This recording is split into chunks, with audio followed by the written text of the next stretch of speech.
Okey, ni rumah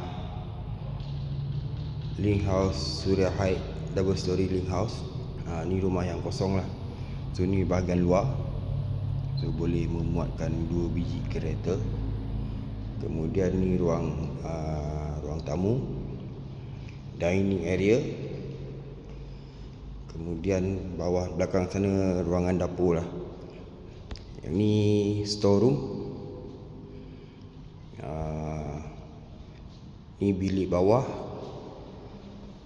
Kemudian kita ada lagi satu storeroom, boleh buat simpan makanan-makanan kering.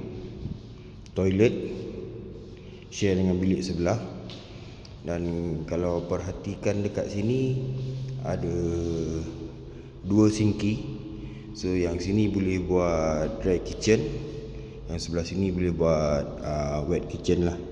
So ruangan tengah ni kita boleh tutup dengan sliding door.